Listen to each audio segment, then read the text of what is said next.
2 lines to the bottom, and the Gimel, hold it right here.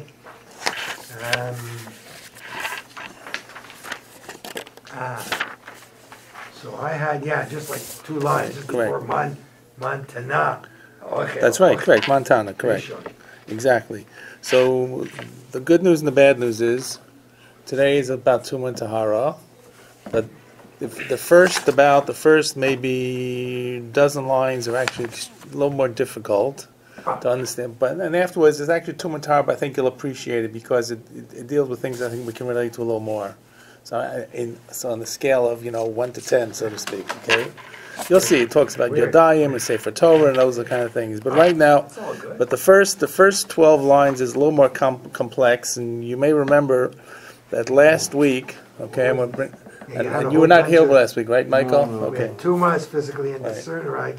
So, I'll just give you a hand up. The Rishon and Shani. Right, correct. So that's going to be a little more complex. I was here last week. Yeah, we were here, except Michael was not here. So this is a listing of what are called the Shmona Asar Davar, the 18 decisions that were made in which Beit Shammai outnumbered Beit Hillel. And they were made in the attic of Hananya ben Gurion, Hananya ben Chizkiah ben Goran, when they came up to visit him because he was writing a perush on Sefer Yechezkel. And that's the historical milieu that it goes into. And the Mishnah did not list for us the 18. The Brisa listed for them. Actually, it's the Mishnah Masechet Zavin lists 10 of the 18. He listed them last week, and then it goes through and tries to explain what is the reason for all of the 18 different decrees, or the 10 different decrees. And then we'll ask, well, these are 10. What are the other 8? Right? Mm-hmm. But right now, the first 2 are probably the more complex here. So if you go back up to 2, 4, 6, 8 lines from the bottom. Mainin hu shmona asar davar. I'm not going to read the whole thing again, just the parts we'll need for today. So what are they? The Tanan. Eila poslim es truma. That's 8 lines from the bottom. The following items are going to make the truma puzzle rabbinically. They wouldn't do it min Torah. There are 18 different decrees. And in fact, one of the questions the Gemara will ask is, one of them at least looks to be biblical. The Gemara says, you're right. That's a mistake. Take it out. So, but the first couple are ochel, ochel rishon via ochel sheni. If a person eats food that is the first degree of tumah, remember you have an avatuma, which is like a corpse, and if you touch the corpse, you become a rishon, and then that touches something else, it becomes a sheni, and that's usually how far it goes. When it comes to truma, it goes one more level, and when it comes to kachim for the Beis Mikdash, it goes to a 4th level. But right now, if you eat food that's a rishon, and you eat food that's a sheni, you are going to become, you're going to make the truma tameh. Okay, so the Gemara will try to understand that, and maybe we'll just do that, and then we'll come back to the Mishnah when we come to the next after about the 12 lines. We'll just focus on that. So in other words, if a person eats food that's a rishon, which was contaminated with the first level. Remember we talked about first is after the Av, which is the highest level. Normally you think of 1, 2, 3. You have to think of the Av as 0, right? Or whatever it is, super 1. Then you have the 1 level, the first level, and then you have the 2nd level. So if you eat food that's either on a rishon or food that's a sheni, that became tameh as a sheni, so you touch truma, you will make that truma tameh, okay? Because in other words, it'll take it down to a level which will make the truma tameh as well. Okay, let's just take an example. If there was, God forbid, a dead body, and something touched that dead body, that's the rishon, the thing that touched the dead body? Right, food. And I touched that thing. So let's say... Then I touched truma. And then you touch the food that became the item, right? That was now the rishon, or the food touched something else, which now becomes a sheni. Okay.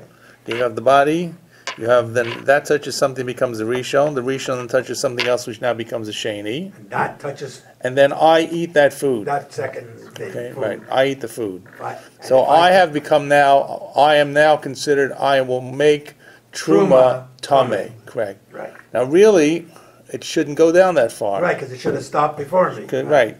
So and the Gemara is going to say, well, maybe I will be eating truma at the same time. That was the concern. So therefore, we say even if I'm not eating at the same time, I'll be considered tame enough to make the truma tame.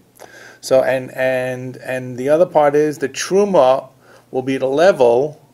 The truma will become tame, but not make anything else tame. That's why I said it's going to be considered like a shlishi. Which will not make anything beyond that. So if the truma touched regular food, it would not be considered make it tummy. That's the general outline. I don't want to spend really a lot of time because it's very, it's very, very, very, very difficult. Mantan. So the last two lines. Mantana ochel ochel rishon ochel ochel sheni mifsel pasli tmuye lo matame. Who is the opinion that says, which our Mishnah says, that if I eat ochel rishon, which is a rishon, or food which is a sheni, I will make the truma pasal, mifsal pasli, but I'm not going to make it considered tame. Let me explain to you what that means. The word pasal and the word tame sound the same. They do. It's used as a technical term. It's a very technical piece of Gemara. Becoming pasal means the item becomes pasal, but can't make anything else beyond it possible. Saying it's tameh means it can still continue. It's still, the chain is still going along. So in other words, what we've said in this Mishnah, in the listing of the 18 objects, is that it's really going to make the truma. I will make the truma tameh, right? Or I will make the truma pasal, right? I will make the truma pasal, because that's what the Mishnah said. Elo poslim esa truma. Right, if you go back to 8-9 lines on the bottom, posli means it's going to make it pasal. Right. So therefore, I makes the truma pasal, which means it makes it tame, but can't go further. Right. But it doesn't make anything else beyond that. So Amar Rabbi Rachana, Rabbi Yeshua here. It's the opinion of Rabbi Yeshua, the Tanan, that we have a brisa, which is a brisa, or it's actually a Mishnah in Masechet Taharos. Once again, it's very serious Tahara stuff. Rabbi Eliezer Omer, ha'ochel ochel rishon. There are two opinions here. The opinion that we're not going to follow is Rabbi Eliezer. He says, if I eat ochel, that's a rishon, I become a rishon. If I eat ochel, that's a sheni, I become a sheni. I become the same level of what the truma, of what it is in terms that I can pass it on to the truma. And therefore, if I touch truma, the truma will now be able to pass it along. If I ochel shlishi, if I eat food that's a shlishi, a third level of truma, I become a shlishi. It's not clear what is food that would become an ochel shlishi. What are we? That's tameh. So Rabbi Yeshua on the other says ochel rishon. The ochel sheni becomes a sheni. It says sheni twice. You see the comma ochel rishon and the ochel sheni comma become a sheni, which is really what we said was one of the 18 objects. Shlishi becomes sheni lekodesh, v'ein sheni letruma. If I eat food that's a shlishi, so actually this jumps up a level. This is a very unusual law that I become. I want to make that which is the next level still becomes a sheni, which means even though I'm a shlishi, I'm going to pass it along, so it bumps me up as a sheni to make it considered kodshim. V'ein shlish, v'ein sheni letruma. And on the other hand, that's only going to work for the next level of kachim. But truma, I can't make a shlishi go beyond that for truma to become a ravi. It's okay. It's a little complicated, but the bottom line is, you see, Rabbi Yeshua says, if I eat ochel rishon, and I eat ochel sheni, I become a sheni, which is really the opinion of our listing of 18 objects. Okay. So this is what the Gemara seems to say, and the Gemara really tries to understand one point now.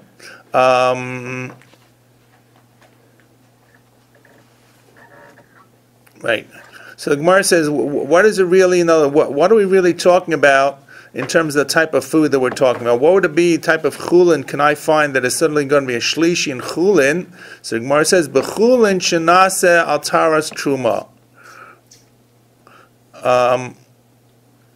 Right. It's talking about where it's not actually not truma. I would never have truma that's a shlishi that I would be eating that's tameh, because I can't eat truma that's tameh. So it's going to be, I want to eat the chulin on a level of keeping it tahar as like truma. And therefore, what we're talking about is not actually truma, we're talking about chulin, which I am careful. Let's say I'm a Kohen and I want to eat truma. So even if I'm eating non-truma, I want to eat the chulin at the level of the tahara of truma itself. So that's just the addition of the Gemara to say what we're talking about. It's not exactly truma, which we don't really find. I'm going, how would I ever eat truma that is tameh as a shlishi? Because it doesn't exist as chulin. Chulin only exists as rishon and sheni. If the truma is tameh, why would I be eating it? But how could I eat it? So the Gemara says it's really not eating truma as a shlishi. It's eating chulin that I wanted to keep at the level of super tahara, and it's really that chulin has now become a shlishi, and therefore if I eat it, I make truma to become tameh. Okay. That's in generalities. Once again, complicated. Definitely. I think I'll understand most of it. I'm not sure I understand it fully. Okay? Good.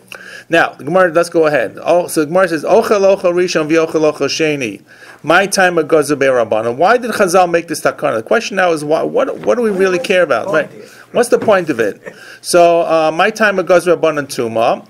Why did the Rabbanan say that suddenly become Tameh? What are we trying to protect? Every time we make a Gzeira, it's got to have a reason that I'm concerned about something. Sometimes we don't understand the reason of Chazal. We talk the examples of Muktzah. But what's the real concern? So the Gemara answers, the Zimnin de Achel Ochlim Tmeyin, V'shakel Mashkim de Truma, V'shade Lefume. Sometimes I'm eating food which is Tameh. That's fine, okay? And I can be tameh if I want, but I put into my mouth, I'm a Kohen, and I put into my mouth drinks that are truma.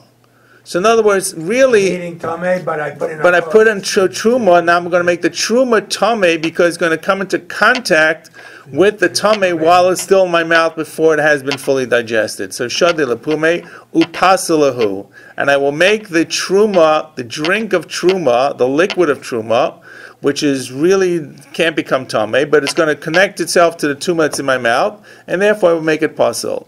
And the same thing the Gemara says, shosa mashkim tmei in my time of gazri rabbanon. The same thing the reverse. What about if I'm drinking drink that is tameh? What's the concern, the gzera that they made? My time of gazri rabbanon tuma. So the Gemara says the same thing. The zimnin the shasi mashkim tmein. Sometimes I'm drinking drink that is tameh. V'shakal ochlin the truma, and I take food that's truma. V'shadei lepuim, put in my mouth. Upas lahu. And it becomes tameh. So it really looks like the same thing. So Gemara just says one of two lines. Hainu hach is not the same thing. So Gemara says ma'u the same shchichi v'halo shchichi. So you could say one is they thought more one is more common, one is less common. Kamash one. So therefore we would put both of them to say therefore that if you eat ochel that's a rishon or a sheni and you drink mashkin tmein, you will become tameh. You'll make the truma tameh. So I have a question, which is, if I understood this just now. It sounds like we're concerned because the only people that are eating truma are Kohanim. Correct. So why didn't they say Kohen? It sounds like the gezerah was made for everybody. So it looks like that's correct. It looks like the gezerah is made for everybody. Correct. That's right. I agree. Okay. I agree. I don't have an answer. Okay. Anyways, that's the hard part of this Gemara. Okay. Question: this thing about in your mouth. I mean, I don't remember the other category, but isn't there something that maybe something? I can't remember if it's kosher or whatever, something to do with when it enters your mouth, it's not a factor anymore? Is there something like that? No, it's not. You're talking Shabbos. Shabbos or something, with dying or something. Once it goes in your mouth, right, correct. But you could be still eating and the truma will make a tummy. Right. It's only about laws of coloring and dyeing for Shabbos. If you can't dye stuff in Shabbos. So once it goes in your mouth, it doesn't matter. Right. You're eating like of course it doesn't matter. Yeah, I know, but your tongue is turning purple because you're eating some purple thing. No, but you're eating like something white. That's as far as I can take these 12 lines. Okay. But now I'm going to move to the next piece. And once again, I said the next piece a little more. We can appreciate a little more because you'll see the history a little bit of how people use mikvos. Okay, remember our modern mikvos have tremendous hygienic and modern conveniences built in. For example, we have heating, right? If you think about it, before the 20th century, the late 20th century, right, there was I don't remember that far back. They did But I don't know, I went to They did have Israel, stoves. I went to the Rees mikveh. Yeah, Rees mikveh was, in the it's cave, from the right. and the water was freezing. That's correct, and it could never be heated. Precisely. Now, Like, why couldn't if you can It imagine, was a cave in the middle of it was a you cave walked to the water. It end of was the a cave, cistern in a and there was cave. a hole in the cave, and you walked in, the chassid said, Well, the water was Zibin cold, but you couldn't Zibin heat the Mul. room. Yeah, Chassid told me Zibin Mul. right. So at any rate, and so this was of course a problem in Eretz Yisrael. It was a problem in Bavel. It was a bigger problem when Jews moved to Europe, where it was much colder, right? Absolutely. And more important, you probably heard, anecdotal stories of how they broke the ice to go in. Or if there's a picture, I remember seeing a picture, an illustration of a medieval mikvah, which shows that there are circular steps going all the way down, so it goes down to the water table, and there they have the mikvah, which was naturally congregated, the pool congregated, because it went all. Table. It was at the water table. It must have been so. But you see, it goes down and down and down and down. It's like going into one of these caverns. They have like house caverns. They have these underground rivers or something like that. So it's the same kind of thing. So once again, and if you go into a cave, the cave is usually all around temperature, about 50 degrees, right? So whatever it is, but it doesn't get below freezing, but it doesn't warm up, right? So at any rate, but that's what it was. So we're able to, Baruch Hashem, heat it. Right, we have a very sophisticated system. The old systems that they made they would take like radiator coils and put them into the mikveh, and they would put hot water through it. Okay, it was a closed system, and that's how it worked. That's what I remember. I remember they had like an immerser. They have an immerser too, Like an immerser type. like an electric immerser. Electric You have to make sure it's very well grounded. Yes. The way Yeah. The way That's you what I used to saw boil the mikveh water. that we used to have, in the shul I used to have. It was like an electric immerser. They would burn out, and then we have to get it fixed. Right, Yeah. okay, whatever. But I'm saying, that's one thing. The other tremendous improvement we have is our mikvahs are built with two cisterns. One is the cistern with rainwater. We've talked about this. And the other is the actual mikvah that you go into. And what do? We renew the mikveh that you go into. We empty it and we fill it, correct? And we make it kosher by connecting it to the rainwater mikveh. And once you have a rainwater mikveh, you can add more water to it, even if the water itself is not rainwater, right? So those are then, and what we're able to do therefore, we're able to make sure the water is changed and replenished and cleaned. We also, modern mikvahs usually tend to put chlorine into a mikvah, small amounts of chlorine, which is not visible. So so all these things can help us use the mikvah and feel that we're up and proper in terms of disease and health and cleanliness and so forth. Okay. Hygiene. Correct. What I'm saying, compare that for a minute. You have to compare that for a minute to what the mikvahs were in the days of the Gemara and Mishnah. Imagine. Right? First of all, there is no running water, so there is no such concept. The concept was the mikvahs were filled in the rainy season, right? And that's probably how they stayed filled, and at best. And then you have people who are using it one after the other. If you go to the Western Wall, and you go to the southern part of the Western Wall, right, where the actual entrance used to be, the main entrance used to be what is where the archaeological discoveries, not the southwest part where they have the egalitarian service, but beyond that, right around the corner, is really where they would go through, and they've seen there are all these mikvahs. This was the process. You went to the mikvah, and then you came out, and you kept going. You went one staircase down, one staircase up. Well, maybe, yeah. That's what I remember. Yeah, it's like you go today to the metal detector, so they went to the mikvah. Once you're clean, you can I'm saying, but you have to conceptualize what this means, right? Or you have to conceptualize what it means to use continually a mikvah, that the waters had remained stagnant. And that's the definition of a mikvah. A mikvah is a pool of water. Right? So if you live in a society where there's plentiful rain, it's going to replenish itself, right? If you didn't, so it could be a concern that you may be more concerned about not going to the mikveh, or supplementing or replacing the mikveh with different kinds of water that you maybe go into a river, something like that. And the river is a running water, right? That's a different kind of thing, or maybe other kinds of water, drawn water, that you bucket it, and so that's where the Gemara really says at this point. This is a law about tumah. Okay, so if you go back to our Mishnah, let's go back to from the page before, and when we start reading like 8-9 lines from the bottom. So if you go to 2, 4, 6 lines from the bottom, Okay, there's a star there. Habal rosh overuba b'mayim she'uvim. Right, a person who goes in. In other words, he went to the mikvah he was tamei. He went to the mikvah and he's now at full yom. He has to wait for nightfall to become tahar. It's not about women going to the mikvah for need. It's about men who were tamei because they now went through a process. So they had to go to the mikvah, wait for the evening, and then bring a carbon. So afterwards he goes. He puts his rosh of rubo, his head, and most of his body. He goes into maim she'uvim, and dunks again, so to speak. It looks like most of himself in drawn water. So he does this while he's at full yom. V'tar shenaflu lov rosh of rubo shlosha lugim maim she'uvim. And a person who's tahar, that came onto him, most of his body and his head was covered with 3 lugim of water. So they made a takana. It sounds like a funny kind of takana, that this person would become tamei, not tamei, but he could make truma tamei. That was, he was tahar, but I guess while he was still wet, it looks like, if he would touch truma, he would make the truma to become tamei. Okay, let me make sure that I have that understood properly. Let's go back to... he's a tahar, right? This it says, v'tahar shenaflu al rosho. So he's starting off being a tahar, this person, or he's not? Right, he could be a tahar. He could be even a person who's completely tahar. So the first one is a barosh of ruba maim she'uvim, is talking about a person who's a full yom. Right. He underwent tefillah. Here, if you have the handout, go back to the handout. Look at footnotes 44 and 45. Okay, footnote on where the text is on the top. Say the other side. The other side. You were last week?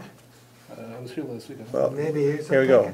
Okay, take it. Wait, this one. That's fine. It's okay. Okay. So if you look at the text here, it's right. It's on 13b4, and it's number 4 and number 5 in the list. And we'll look at the footnotes. Habal rosh of ruba maim shuvim, a person whose head and the greater part of his body enters into drawn water. By virtue of his bathing in drawn water, he becomes a sheni. Right. So in other words, he is a tful yom, and now goes into water. There's nothing wrong with it. The water itself is just water. It's drawn water. So he now becomes considered a sheni, and this is for the tful yom who went to tefillah that day, and is waiting for the end of it, the end of the day. So after he went to the mikvah, on the same day he bathed his head and the greater part of his body in water that was drawn. So he becomes tamei, a level of tumah, which now, if he touches truma, will make the truma pasul. And why does he become tamei? We're going to explain that. Okay, we'll come to that. It sounds like an anti-logical kind of thing. And then the next one, number 5, that's the second part of this. Tar shenafla rosh overubo shlosh lugamayim shuvim. A person who was tar, not just a person who was tamei who went to the mikvah, but any person who's tahar.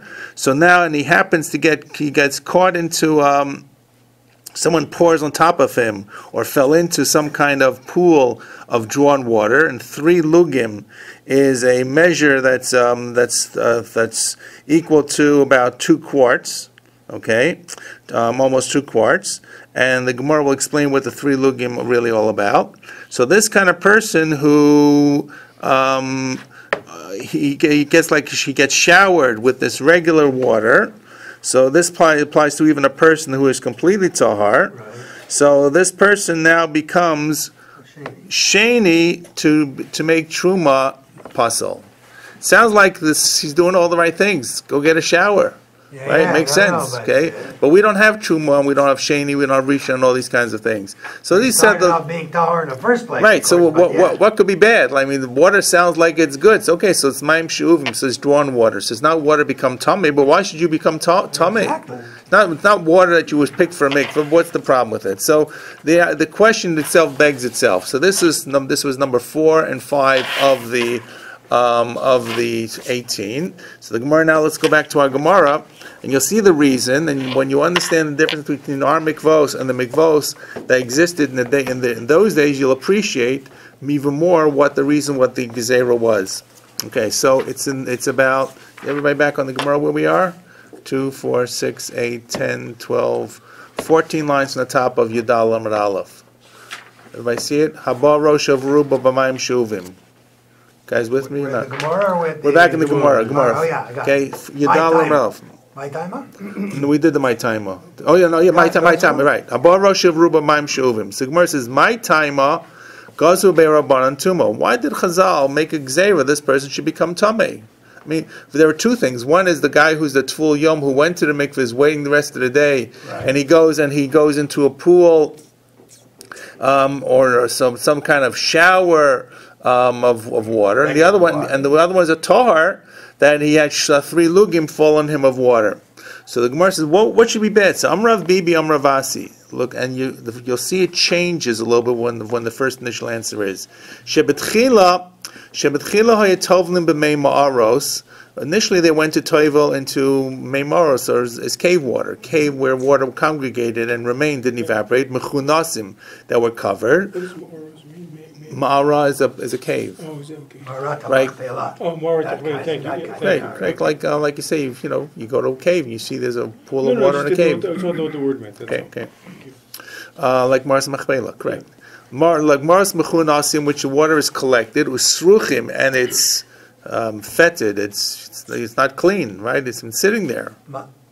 That's today's common word, masriach. It stinks. Yes, it's smelling water. You need to appreciate it. It could be algae growing in it, could be other things growing into it, whatever it is. You understand that water that's stagnant is going to not be as clear and potable as water that moves. Yeah, you got it. And not to mention little animals. Discovering the algae, in the lakes. Correct. It's a big Right. problem. Well, correct. We They don't didn't have phosphates in those Plants. correct, but that's why we can't drink from the lake without putting chlorine into it. Exactly right. Yeah, I did it. Didn't use chlorine. But by the way, this, if you think about it, you go into the Middle Ages when people develop cities. That's what they're drinking. Please. It's the same water. Let's not- It's the same water. One side was the refuse, sewage, and the next side was the drinking. Correct. That's it, guys. That's why. That is why. By the way, that is why people leave cities to move out beyond cities. That's how Yemin Moshe. That's how Meir Sharim got started. Not because they wanted to have religious enclaves. They wanted to get out of the stinking city in the old city. They couldn't breathe. Now, it's a trade-off. If you're an isolated settlement outside the city, you are exposed to marauders and animals and all kinds of right, whatever it is. But people did this. And that's why most people stayed behind the closed gates of a walled city in the Middle Ages and in the early modern era. So. V'hayu nosnim aleim ma'im she'uvim. So what would people do? They would come out of the tefillah, which the water was stagnant, and they would take a shower with regular potable water, water that had been drawn. They would go to the river. Someone would schlep a couple of barrels or buckets, and they poured onto them. So what happened? Yeah. So one person did it, was not a problem. It's chilu vasum keva. So then everybody began doing it. So what happened? You'll see in a moment exactly the problem. So gazma leim tumos. So they said, if you're doing this, so it looks like you're denigrating the water in the mikvah. I mean, so therefore they made a rule that you would become this lower degree of tuma, that you could make truma become tameh. You weren't a rishon, you weren't a really, but you were still considered sheni the tuma. So the Gemara says, what do you mean keva? Everybody did it. What does that mean? My keva. So everybody did it. So who cares? So Abai explained as follows. Here's the problem. What the problem was. Shahayu omrim lo elu mitarim. People began to say the mikveh didn't make people tahar. Ela elu ve'elu mitarim. You can only become tahar if you went to the mikveh and then you took the shower of the non-mikveh water.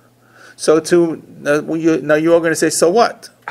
Right? What's the big deal? Right? We have showers non-mikvahs. So right. So Amalei Abai. So Abai says, "My nafkamina. Who cares? What's the big deal? The people said you need to go to the mikveh, plus you needed to have the second washing. Ha katavli behanach. They went to the tefillah with the first water. Elam Rava comes along and say, Shayu omim lo eila mitarim ela eila mitarim. People got confused, and they would say the mikveh was only the precursor. The real way you became tahar was you kind of went to the second water, which was the water that had been clean. That was clean. Yeah. That's what made you tahar. And so people began to confuse cleanliness and spiritual cleanliness. Sometimes they should go hand in hand We're for gonna us. say, Okay? it was hard to say the stinking water was so holy. But what it meant was, but here's what it meant. Correct. But what it meant was that people stopped going to the mikvah.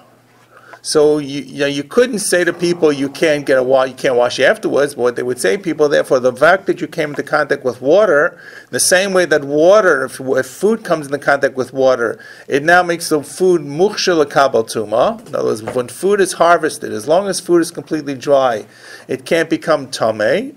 Right, but the moment that it becomes wet and becomes washed and becomes damp, and it comes into contact with something that's tamei, will make it tamei. So now you as well are now going to be considered this gzeira that you're a sheni for tuma. This is one of the 18 things that they decided as a gzeira on that day, on that fateful day in the attic where Chananya ben Chizkiah ben Goren was working when Beit Shammai outnumbered Beit Hillel. The practical result of this is, if everybody was worried that they're now going to become a sheni, what did they do? Maybe they didn't go. Did they go to these mikvahs or didn't they? So and they had to go and so they went to the stinking thing. They went to the mikvah, and they, in order to remain tahar, they didn't. I guess they didn't. They didn't get clean. They didn't do rosh over rubo. Right. Okay. No, rosh over. When they came home, they did it. Or they didn't wash their whole body. Yeah, you think they had water at home? It's rosh over rubo. Running water.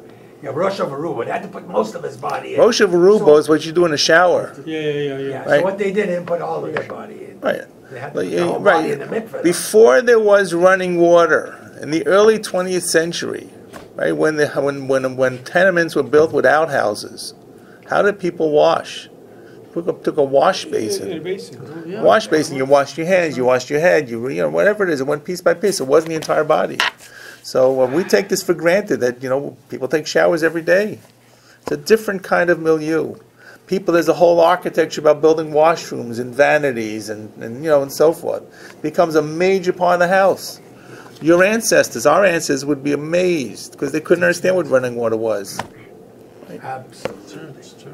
All There it was- proves is We take it for granted. if you don't thank the Rebbeinu Shalom every day for being born now, you're missing the point. Okay? There was a book put out. That's the point. There was a small book put out called, I think, The Secret of Happiness by a rabbi in New York named of Miller. It was written in English. And he... Not a big deal. No, not a Victor Miller. Not a Victor Miller at all. It's a book it's probably extinct. You probably find it on HebrewBooks.org. But he goes through and he proves, he's used a lot of kulos, that the water that was coming in through the pipes, our running water, is good enough water to be used for a mikvah. Right, and he takes that and develops a whole premise how people could build in their houses like portable mikvahs. Oh, yeah, the wooden things or something. Wooden things like semi-barrels. It was almost, and you cover it so that you couldn't tell. I mean, if you've ever seen a person who's got a jacuzzi in their house, I've seen people that got jacuzzis in the living room. Turn of the century. This began in the 20th century, right? It was online somewhere. Correct. I'm sure you can find it It wasn't online. the whole book, but part of the book. Right, but he wanted to because people in our country, in New York City, in America, stopped going to mikvah. There was a whole breakdown in traditions. So mikvah fell by the wayside. So he wanted to reinvigorate. So how's he going to do this?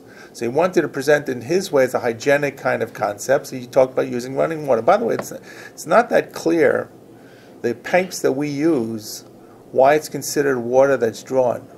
Exactly. Right? What makes the pipes themselves not considered the same as water that's coming out of a pond? Absolutely. Right? So the answer is there are a couple of parts of the process where there are kelim, there are utensils that are moving along the water. For example, I'm not sure how things change now with digital items, but for example, the water meters have a series of cups. It's basically like a water wheel. Oh, yeah. Right, so the water meter that you have, the original water meters, are really just a mechanical device measuring the amount of water going through. But that's like a cup that's drawing water. It depends on how the water is pumped. The water's got to be pumped up to the top of a water tower, or any city's got it pumped up to one place, and it runs down there. So that may be more of a keli. So you see how times change? Only sorry to interrupt, but I remember reading once about the Reform movement in Germany, right? I remember one rabbi was considering what kind of pipes do you need for reform, right, to still have a kosher mikveh. Yeah, correct. So they obviously went to mikvah even then. I was once in the Yiddish play. Today you don't know what a mikveh is. Yeah, I'm saying, I was once in the Yiddish, that's what I'm saying, it's such a radical change for the thing. I was once in the Yiddish play with you, which exactly had to do, I played, we were welcoming Greener into New York City, and we were telling him, you know, you get that reis, kommt aus Wasser, right? It was like, what? Couldn't believe it. So, right, so all of this is right. All of this we take for granted, right? I mean, wonderful. We live in a tremendous times, and we have. I really can't imagine how people went to outhouses 12 months a year. I can't understand it. Right? It was cold, right? Whatever it was. I mean, if you ever you use these things, you go in the park, use these things, you go camping. But it's enough, you know. But anyways, that's how society was built. That's how it was. Right? That's how it was. I went to a camp. The camp I went to for 3 weeks, there was no running water. There was running water in one place. They had was a tap. Yeah, a tap. There was a communal outhouse. It was a communal outhouse. Oh, yeah. Right? They had a communal outhouse, in one place, and that was the only place where there was water. And everybody. On the outside, probably faucets. There were faucets. There were cold water faucets, of course. Right? That was it. There was no electricity in the bunks. There was no water in the bunks. There was nothing. Tell the kids to go crazy. You couldn't even close the bunks. Right? The bottom half of the wall was tar paper. The top half of the bunk was screen. That was it. It was actually a very nice camp. This was an improvement on what we're talking about. But they had television. No, they didn't have to have television. You needed. In fact, if you did not have batteries and your flashlight went out, you were lost. Because really, there was electricity. No, in the bunks, no. The bunks did not have lights. There were lights in this communal outhouse had lights. The shul, the rec hall, all these places. The infirmary had. These were all centrally located, but there was nothing. There was nothing. Okay. You couldn't bring food because it was all screened. The raccoons would rip the screens off.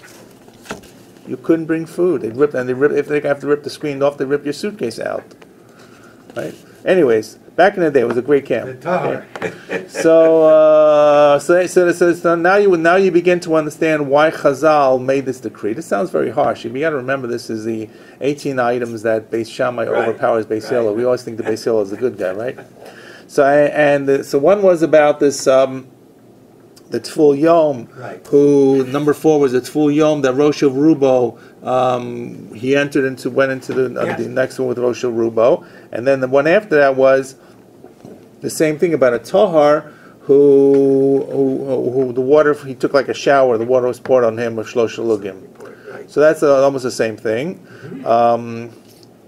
Right. So V'tahar. So I'm just continuing. There's a star at the end of the line. Everybody with me on this? V'tar shenafla al rosh of ruba shlosha lugim mayim shuvim. So that's the number 5. Number 4 was the Tful Yom, who went to the water, the next pond, right, with running water. This one is the person's tahar, and water poured on top of him, most of his body. My time a gazer ve'rabban on tuma. Why did Chazal make tuma for him?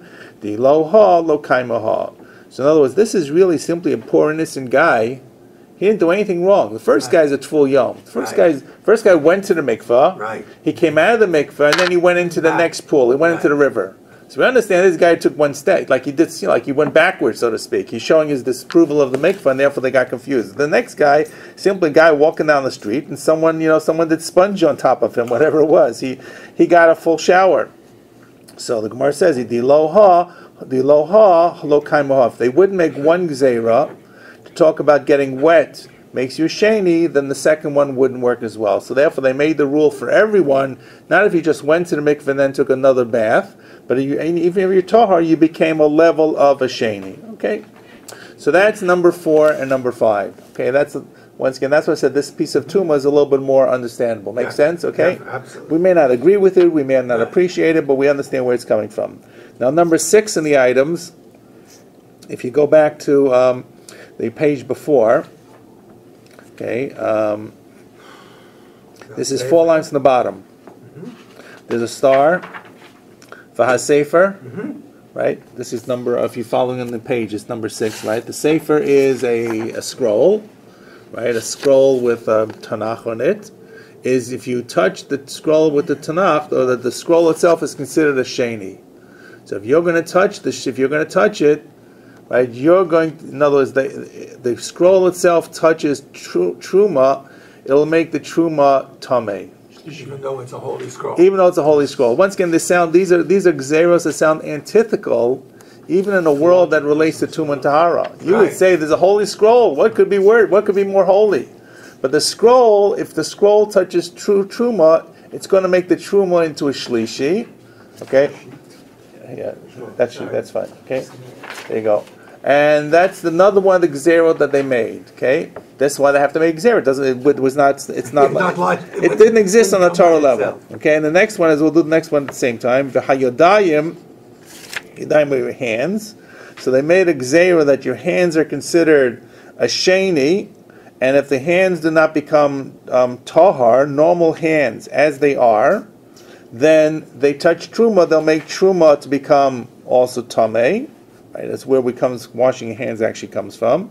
And then the one after that is Tvul Yom. Tvul Yom is the person who went to the mikveh, he was tameh. And he went to the mikveh. We just mentioned him before. Right. He went to the mikveh, then he went to the water, right? This is just a regular Tvul Yom itself, without mikveh, without anything. He's waiting the day out. So Chazal say he will now make truma to become tameh as well, puzzle. So this person, I'm looking at the English that you gave us. Yeah. What does it say? A person who immersed himself that day in the mikveh. Right, because he's the Tvul Yom, so he did go to the mikveh. He went to the mikveh. He's a good guy, but he's considered sheni for the remainder of that day. Until the sun goes. Correct. Okay. So that's what's known as this 6, 7, and 8. Right? Okay. So let's go back to our Gemara. So once again, you'll see that there's logic behind this. Once again, it may be a little more, sounds a little harsh, but you understand. So back at the ranch here, this is about 2, 4, 6, 8, 10, 12 lines on the bottom on Yudal and Aleph. It says V'sefer. There's a little dollar superscript in the Hebrew, right? V'sefer. So why does a sefer? One's going to think of a sefer as a sefer Torah, okay? Not our Sfarim which are published. My timer gazer be'Rabbanan tuma. Why did they make a gzer for tuma? And this if you were here when we learned Masechet Megillah, we had this. Amrav Mesharshia. Shebetchila hayimatznin et ochlim the truma etzel sefer Torah. Right. Initially, when they wanted to squirrel away the food, they put the food next to the Sefer Torah. It's truma food. They put truma next to the Sefer Torah. Once again, so they felt, this they want to keep this and they want to keep this. So therefore, the same way that you had a safe place for a Torah, which you felt would not just be safe from robbers, safe from moisture, safe from dampness, safe from anything else. So they put the truma there as well. They wanted to make sure the truma would not become wet. So the Amro High Kodesh v'High Kodesh. Very logical. This is we'll put our valuables, not jewels, but the holy food next to the holy sefer. Kevan the kachazu the kaasile de pseida, when they saw that they came to a loss because the food brought rodents, right? Food brought all kinds of animals. So and what would happen? The animals would eat the truma, right? They'd nibble on the grain, they take the wheat, right? And then they start nibbling on the parchment. So the Sifrei Torah became puzzle, right? So Gazu be'Rabbanan tuma. So they made a gzeira that the Sefer Torah would be considered tameh, so they wouldn't put it next to the truma, because now you say rabbinically it's now considered a sheni l'tuma, and you put the truma next to the truma, becomes tameh. So this was a way to ensure that they kept svarim away from food. Okay, that's all I can say. Okay, right. If you ever see that, sometimes you look at published old books, like hundreds of years ago, sometimes you see worms got in, you see wormholes, because they're eating the glue. But the paste of the glue was maybe sometimes a wheat paste or some kind of grain paste. That's why they're there. Right? And all you see, of course, the hole. So now, next thing. So that was about the Sefer. So that was also a Gzeira. V'hayodayim. The next one is, we're now 2, 4, 7 lines in the bottom. V'hayodayim. And on the same day, they made a gzeira that hands that are unwashed, are going to be considered sheni l'tuma. So the Gemara says, "Mibnei shehayodayim askanios heim," because your hands are always moving around, and therefore because your hands can touch anything, and they can touch parts of the body, then parts that are parts that should be covered. So therefore. And they may have touched, and Rashi says it's possible they may have even touched things that were tameh, right, which is a very far-fetched. And Rashi kind of says it's not really true, but were considered that therefore they touched anything, and therefore, if they touched truma after they had touched places that should be covered, that's also not appropriate. So therefore, so that's the reason why they made a rule that Yodayim are now going to be considered Sheni Latuma, and that really becomes our minhag, or our tradition, that we wash right before we're eating food. Now, this is where the custom comes from on Seder night, that we wash before we eat The karpas. The karpas is now, we're not that careful about Tumantara, but the karpas has now been dipped, and the karpas is now wet. So if your hands are considered sheni, and you're going to touch it through the wet karpas, it's going to make the karpas become tamei shlishi. So it's like a couple of far-fetched steps, but that's where the custom comes from. Why do we bother doing it? Just to... So actually, you should be done. You probably should wash your hands anytime you have fruit that's wet, or food that's wet. We don't. People are not that careful. So fair enough, but why do we do it on Pesach only? Why do it on Pesach? Like, why do we do it for the Seder only? Why do we have karpas? Why do you have karpas? Start with that. Why do you have karpas? The kids should ask questions or something. There you go. So now we just The whole thing is, now- fair enough. That's why the kids ask questions. No, because everything So it everything we worked. You see it did. worked. I don't know. You see it worked. You see, it works. Right? When we were kids, we used to check the romaine lettuce before the Seder, but we never checked the romaine lettuce during the rest of the year. So why did we do that? The answer was, that you do the Seder, you're supposed to do things properly. Okay. All right. Thank you. But there's a Tana comes up now, right? Right, now Tana. Now we have a brisa that offers us a bit of a different, a bit of a tweak. It's almost the same. Af yodaim habos machma sefer poslos esatruma mishum de Rav Parnach. That hands that touch the sefer will also make the truma to become tamei. In other words, not just even if the hands, I guess, touch the sefer, so they also make truma tamei. Is that correct? I would think so, because we Yeah. said the Sefer Right. itself is like a Correct. kind of sheni, isn't it? Correct. Sort So, of? which means if I touch the Sefer Torah directly, I touch the Sefer Torah directly, and then my hands now touch the truma, I'm going to make the truma still become tamei. Yeah. As opposed to the previous one was that the Sefer would be- touched the truma. Exactly. Right. So and the Gemara says Mishum de Rav Parnach, and this is really based upon what Rav Parnach said. And you may have heard this. It comes up at the end of Masechet Megillah. So if you ever go to a siyum on Erev Pesach and they do Masechet Megillah, which they tend to do sometimes because it's a short Masechta, like 32 dapim. So Dam Rav Parnach, Am Rav Yochanan, Oche Sefer Torah Arum Nikbar Arum. A person touches the Sefer Torah with their bare hands. Wait. Yeah. Well, that's where it Arum comes from. Nika, I'm looking at the end of Arm the is sentence. naked. I They know, tou- but maybe the person's naked. So they No. die. They buried naked. He says he's buried naked after. Good. Rav Parnach. Well, you have to Who explain. is this Rabbi Parnach? So you have to explain what Rav Parnach means. But literally, it means if you touch the sefer with naked hands, Yeah. your punishment is that you're buried naked. That's what he said. Right? Oh, without okay, okay. tachrichim, Without without tachrichim, tahar. that's Okay. right. In other words, that's what we're really saying. So Gemara says what? What? Aram's So Gemara says Aram salkadaitach. You mean a person's buried naked? Who? I mean, you're dead. What does that mean? So the Gemara says Elam Rav Zeira Aram below mitzvos. So it means you're naked without mitzvahs. Wait, so what do you mean naked without mitzvahs? Such a bad thing that you suddenly every mitzvah you did is wiped off of your account because you touched the Sefer Torah. Okay, that's not respectful, but this is not like this is not this is not right. This is going to just knock everything off on the other side of the scale. So Gemara says Ella ema arum below also mitzvah. Okay, it means you're buried. You will not be able to have the mitzvah of learning Torah, which what it really means is if you are disrespectful to Torah, you are not really considered like you're learning Torah. Maybe it means if you got an aliyah, and you touch the Torah, then you wouldn't get the mitzvah of the aliyah. Right, so maybe while you're touching the Sefer Torah, correct. It could be while you're touching the Sefer Torah, which is where, of course, our custom comes from, I'm not touching it. of not touching Does it. it get greasy? Gets Well, yeah. No, it actually comes from this. People didn't understand greasy in those days. It actually comes from this. That people don't touch the Sefer Torah. That's why, if they're doing Glila and Hagba and it falls down, they take a talus, they pick it up. That's really where it comes from.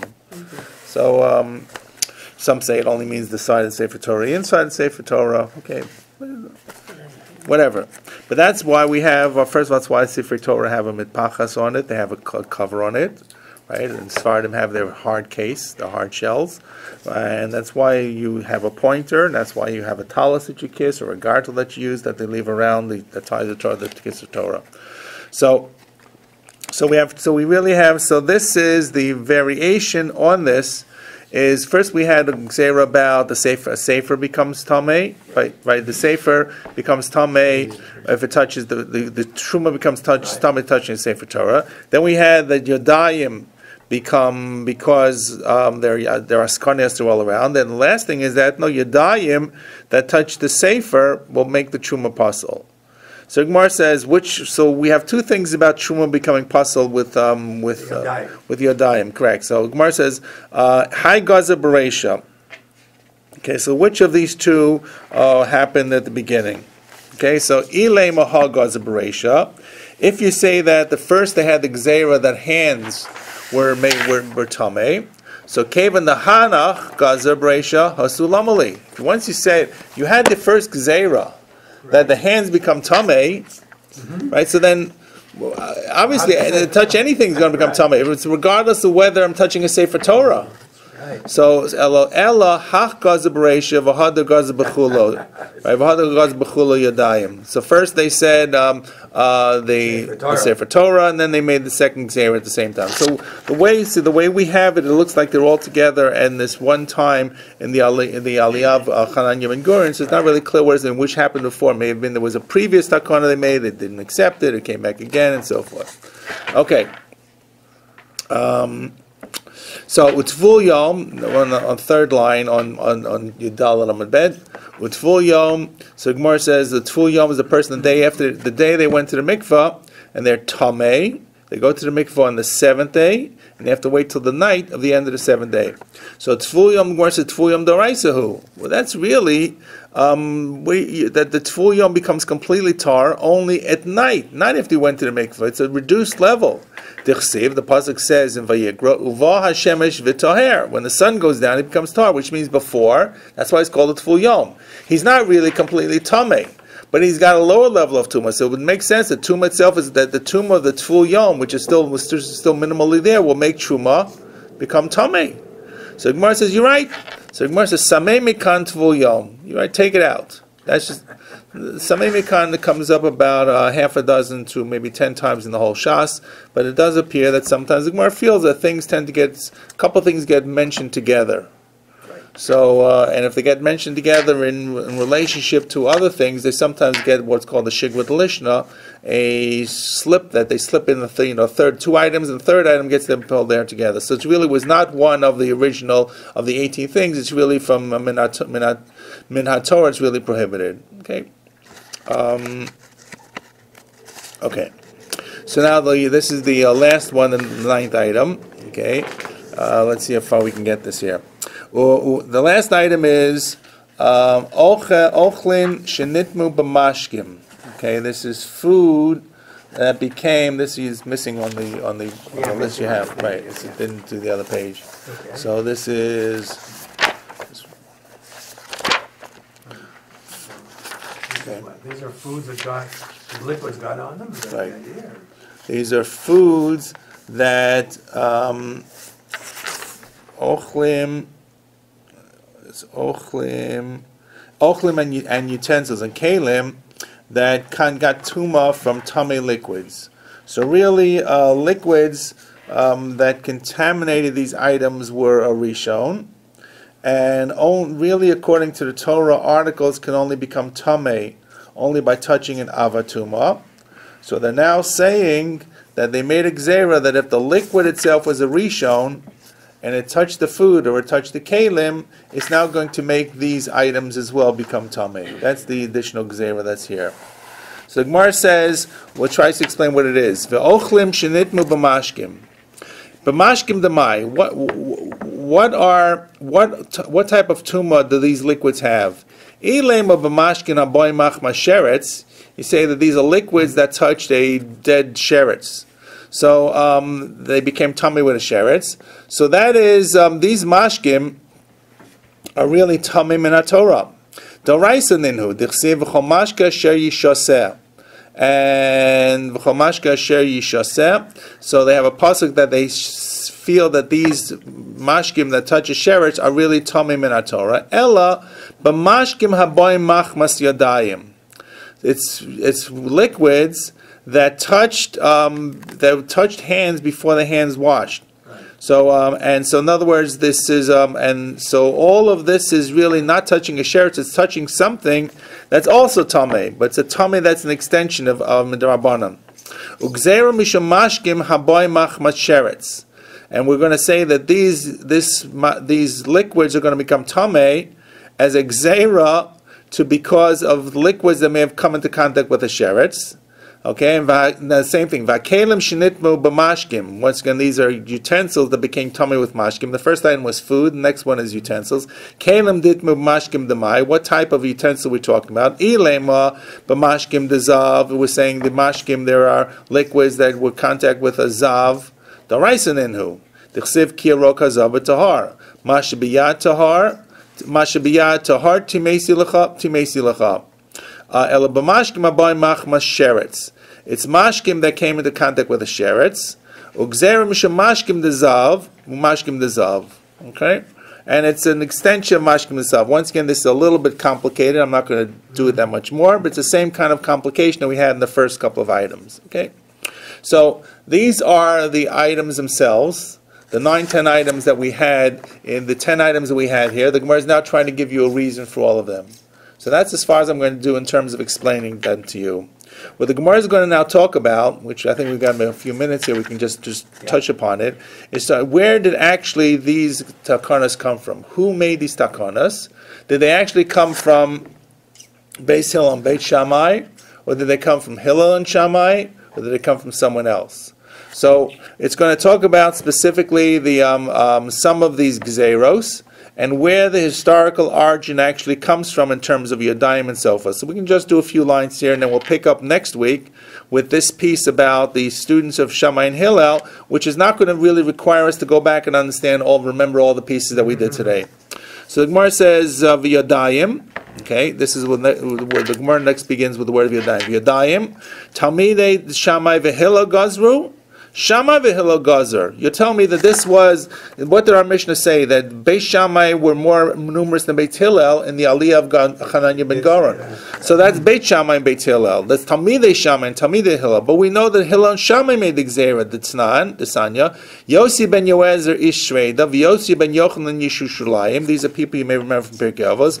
Gazru Tuma al Eretz U'amin v'al Klis Chuchis. We'll just do it quickly, and you see where Hillel and Shammai will begin here next week. Shimon ben Shetach tiken ksuva liisha v'gazer tuma kli matachos. Shammai v'Hillel gazru tuma ala yadayim. So Hillel and Shammai say that yadayim are tamei. So the Gemara is going to answer. The Gemara is going to say that real. What's the Gemara going to say? The question was, back there we thought it was. Right, so there were different.